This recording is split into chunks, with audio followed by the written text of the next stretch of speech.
Y'a main ou pas là? Et ici, y'a main ou pas? Spoiler alerte, aucune des deux n'a été sifflée et je crois qu'on tient le premier scandale de cette CAN 2025.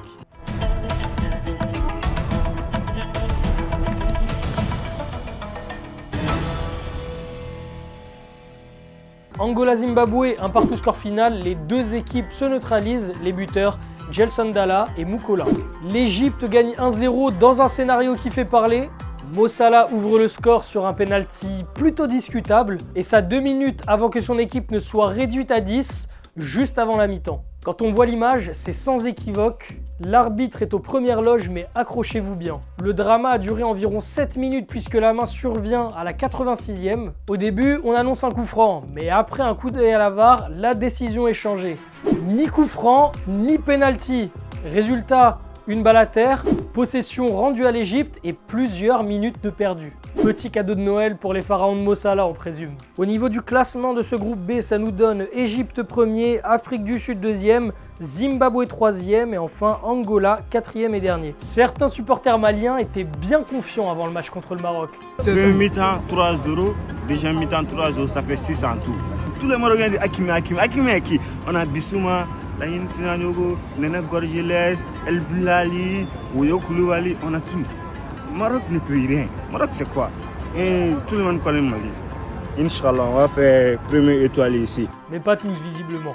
Kylian Mbappé a montré le bout de son nez, l'attaquant du Real Madrid est venu voir jouer l'équipe de son ami Achraf Hakimi. Ce dernier n'est pas entré en jeu, mais il est prêt.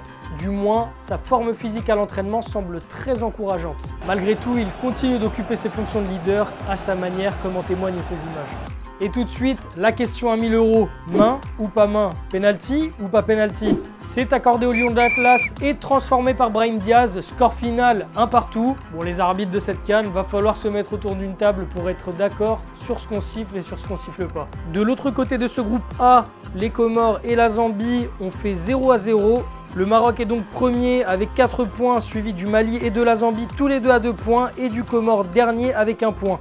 Personne n'est à l'abri pour la dernière journée de cette poule. Au programme aujourd'hui, Bénin-Botswana, Sénégal-RD Congo, Ouganda-Tanzanie et Nigeria-Tunisie. De belles affiches qu'on a hâte de découvrir et tout de suite, le prono du peuple.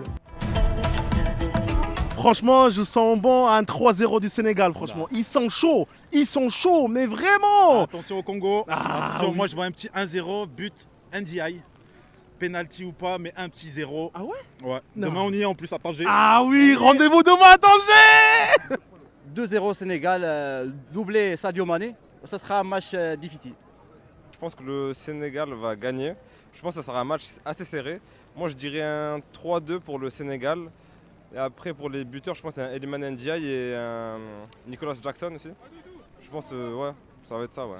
Avec tout le respect pour le Congo et pour le Sénégal, on connaît l'amitié historique entre nous et le peuple sénégalais. Du coup, on va dire 2-0 pour le Sénégal et Sénégal rec. Tunisie-Nigeria, moi je vois la Tunisie arracher la victoire à la fin et je vois buteur Hannibal Mejbri. Moi je vois bien un petit 1-0 pour la Tunisie. Défensivement, je pense que la Tunisie va faire le job et ça va jouer vers la fin. Moi je dirais 2-2, égalité. C'est un peu équilibré. Les Tunisiens vont être plus forts avec un bloc bas, avec les contre-attaques, ils vont marquer 2 buts. Fimbu, chicote, chicote, Fimbu. On vous le souhaite, amis congolais. Par contre, la dernière fois que c'était arrivé, c'était en 1969. Ça commence à faire. Je remercie mon binôme Souhail Ben Chaïb et demain vous retrouverez Sarah Fenzari pour un nouveau Daily Maroc.